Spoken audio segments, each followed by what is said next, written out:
पर आदिवासी वोटर किधर गया ये पता लगना है। और झारखंड में कुछ बड़े चेहरे जैसे सरायकेला में चंपई सोरेन चुनाव जीत सकते हैं, एग्जिट पोल दावा कर रहा है बीजेपी के तरफ से, जो कि हाल में ही हेमंत सोरेन को छोड़कर बीजेपी में शामिल हुए थे।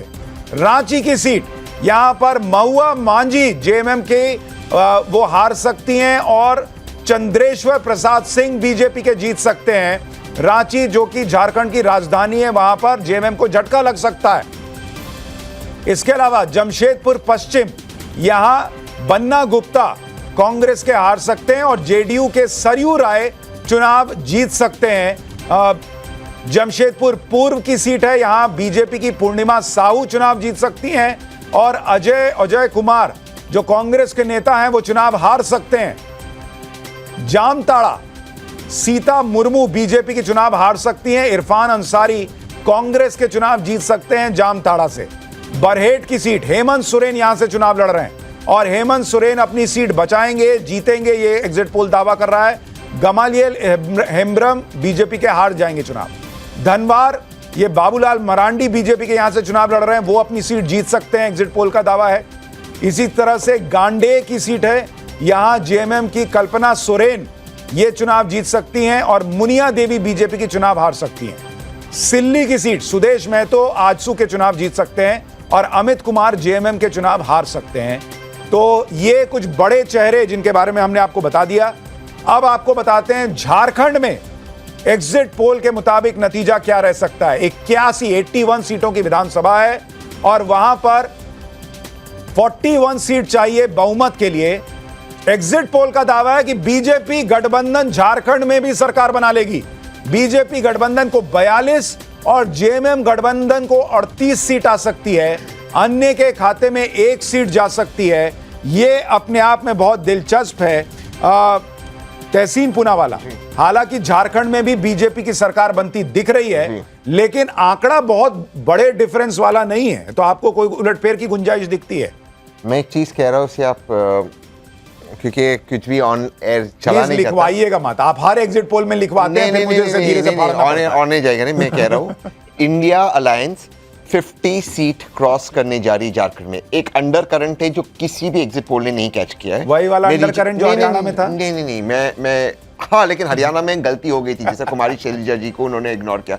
यहाँ पर 2 बहुत महत्वपूर्ण फैक्टर्स है जिन्होंने चुनाव को बदला है। और जो संथल परगना रीजन है जहाँ पे 18 सीटें, जहाँ पर भाजपा उम्मीद करी थी उनको बहुत अच्छा प्रदर्शन हो, मैं वहाँ पे दावा कर रहा हूँ कि इंडिया अलायंस 15 सीटें जीत रही है। 15 सीटें। हालांकि जो आपके एग्जिट पोल के रिजल्ट है, संथल परगना में आपका मैक्सिमम सीट बीजेपी को गेन होगा, मैं उसको रिवर्स कर रहा हूँ।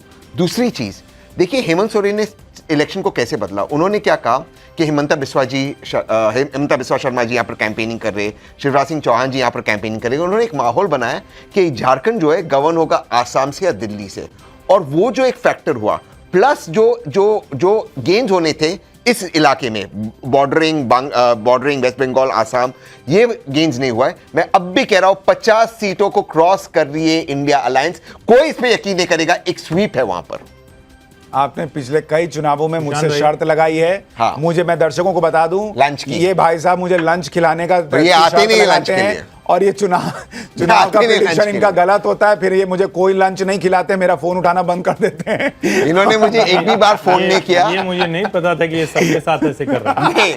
और मैं बता दूं, मैं केवल शाकाहारी लंच करता हूं, ये दोनों शाकाहारी मेरे साथ नहीं आते।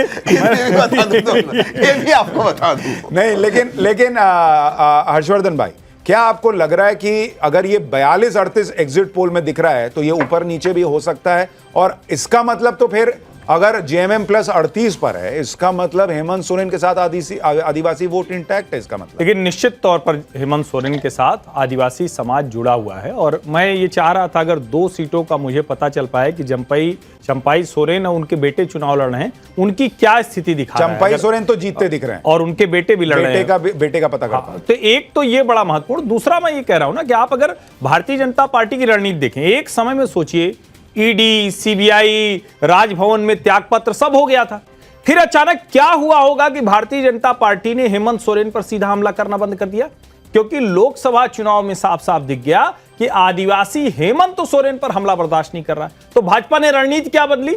उन्होंने आदिवासी बेटी और घुसपैठिया जमाई इसको शुरू कर दिया और वो उनको ट्रैक्शन मिलता हुआ दिखा। ये जो 14 सीटें कोल्हान बेल्ट की हैं, जिसमें भारतीय जनता पार्टी एकदम साफ हो गई थी। और अगर ध्यान से देखें, अब परिणाम तो अब तो एग्जिट पोल आ गया, अब उसके आगे का आना है। मैं क्यों कह रहा हूं कि वहां सरकार बन जाएगी, क्योंकि आप देखिए चंपाई सोरेन, सीता मुर्मू या सीता सोरेन या जितने ऐसे लोग हैं जिनको हम आदिवासी के तौर पर शिबू सोरेन के साथ जुड़ा हुआ देखते थे, वो सब भारतीय जनता पार्टी के साथ आ गए। बाबूलाल मरांडी और सरयू राय जो 2019 में भाजपा के लिए सबसे बड़ी मुसीबत बने थे, वो दो के दोनों अब इस पाले में हैं। एक तो सीधे सीधे मुख्यमंत्री पद का एक दावेदार है बाबूलाल मरांडी, और सरयू राय जनता दल यूनाइटेड से आ गए। तो भाजपा ने अपने कील कांटे दुरुस्त किए, अपनी उन कमजोरियों को। और भाजपा के लिए आदिवासी मत इतना कुछ करने के बाद भी बहुत मुश्किल है। लेकिन मुझे लगता है जो गुजरात, मध्य प्रदेश, छत्तीसगढ़ में आदिवासियों ने भारतीय जनता पार्टी पर भरोसा दिखाया विधानसभा चुनाव, वो शायद आपको झारखंड में भी होता हुआ दिखेगा। आपके आंकड़े क्या है हर्षवर्धन जी?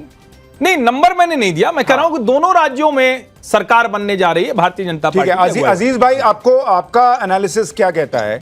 अगर एग्जिट पोल सही साबित होते हैं और महाराष्ट्र और झारखंड दोनों जगह बीजेपी सरकार बना रही है, वो दोनों ऐसे राज्य जहां बीजेपी ने लोकसभा में लूज किया था कुछ अपने वोट परसेंट को, तो क्या ये बटेंगे तो कटेंगे, एक रहेंगे तो सेफ रहेंगे का असर है या कुछ और है?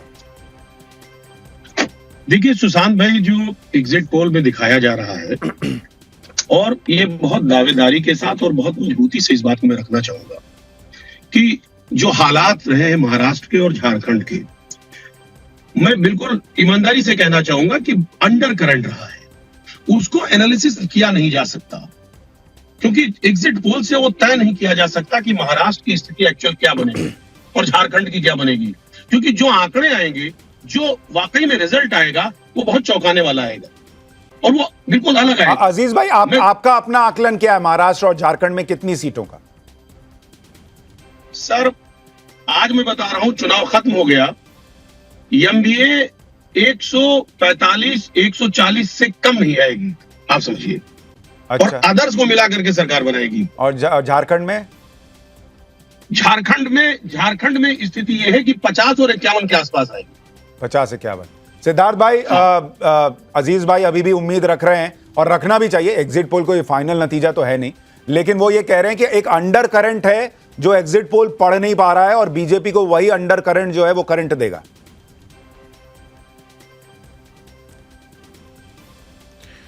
सुशांत जी, अगर आपने तहसीन जी की बात को गंभीरता से ले लिया होता तो अजीत जी को अपनी आवाज को भारी करके वही बात कहने की आवश्यकता नहीं पड़ती।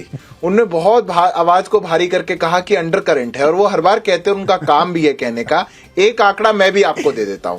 झारखंड के अंदर Bharatiya Janata party 50% vote share के मार्क को भी क्रॉस करेगी। 50% वोट शेयर के मार्क को भारतीय जनता पार्टी, ये जितने प्रकार का नैरेटिव बिल्डिंग है अंडर करंट का, ये तो 2 दिन की बात है। चलिए 2 दिन तक काटना है, 3 दिन काटना है तो कह लीजिए, पर जब एग्जैक्ट पोल आपके सामने आएगा तो प्रचंड बहुमत की, पूर्ण बहुमत की सरकार भाजपा झारखंड के अंदर बनाने जा रही है।